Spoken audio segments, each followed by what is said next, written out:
Welcome to Worth It or Woke Reviews. For those of you who have been regular visitors to worthitorwoke.com, I hope that you'll enjoy this additional feature. For those who are new to both our YouTube channel and our website, greetings and salutations.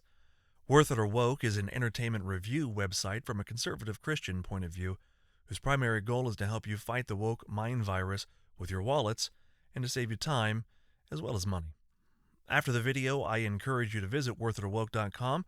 The address is in the description below in case you forget.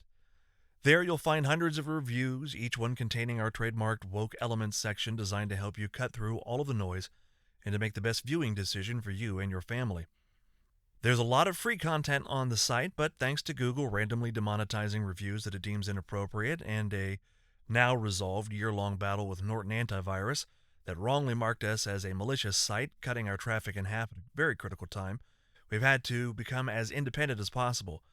So now we have extensive premium offerings for our paying members, as well as an ads-free experience and even a yearly vacation for annual members. Stay tuned at the end of this video for a coupon code to save big and to help you fully unlock the Worth It or Woke experience. Now, let's talk about MobLand. And if you cross my family, well, you'd better pray. Set in present-day England, MobLand follows the Harrigan family, one of the top two English crime families there, led by Conrad and Maeve Harrigan, played by Pierce Brosnan and Helen Mirren as they traverse the dark yet exceedingly polite and posh underworld of the top echelons of British drug cartels. The plot for episode 1 is fairly straightforward, gangster fare. The Harrigans are looking to expand their operations by cutting into their rivals' fentanyl trade.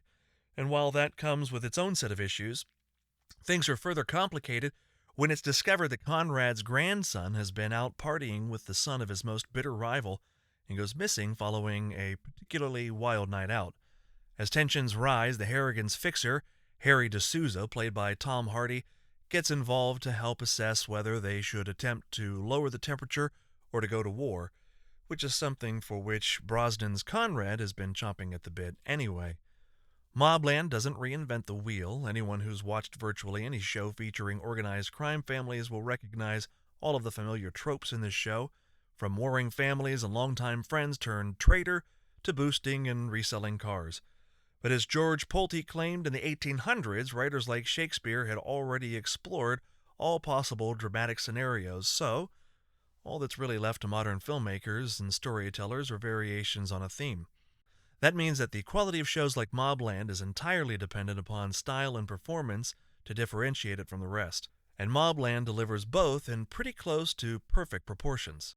As expected from anyone who has followed his career, Tom Hardy dominates in every scene, perfectly embodying the duality often exhibited in the best gangster characters, that of a remorseless, efficient, and calculating killer who turns into Ward Cleaver when with his loving family. But and this is the little extra that makes Tom Hardy one of the best actors working today. He never loses the character's core.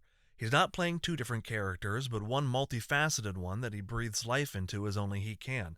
It's rich and delicious and full of promise.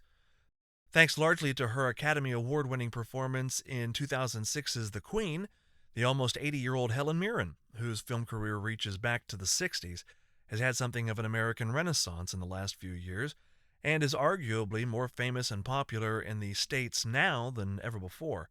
Shows like 1923 and MobLand show us why. In the former, she plays a strong but supportive homemaker who steps up when needed and down when men need to get work done. In MobLand, she plays a loving and supporting wife who knows a life of elegance and indulgence, but is just as ruthless as her husband, yet knows her place in the family dynamic, and that's not as the leader. Most surprisingly, Pierce Brosnan gives one of his best performances as the family patriarch. He's equal parts menacing and warm, usually at the same time. And it's fun to see the usually dapper and debonair ex-Bond lead into not only a darker character, but his native Irish brogue. Produced by Guy Ritchie, who also directed 2 of the show's episodes, MobLand isn't short on style, though those who find Ritchie to be a little too stylized will appreciate show creator Ronan Bennett's slightly less extravagant storytelling aesthetic. Rather than relying on borderland unbelievable characters to behave with exaggerated cool, Bennett lets the stereotypical British chic do a lot of that heavy lifting, while juxtaposing with characters and situations that you can more or less believe exist. Unlike yours truly, MobLand is not without its flaws. Like I said, narratively it hasn't brought anything new to the table, and longtime fans of the genre will be able to recite the script right along with the characters without even having seen it before.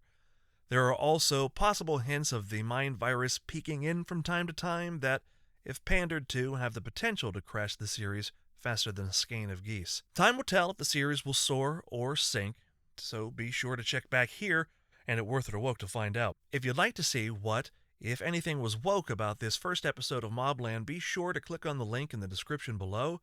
And for those waiting for the coupon code mentioned at the beginning, in honor of MobLand's genre, it's You Broke My Heart. If you don't understand that, we can't hang.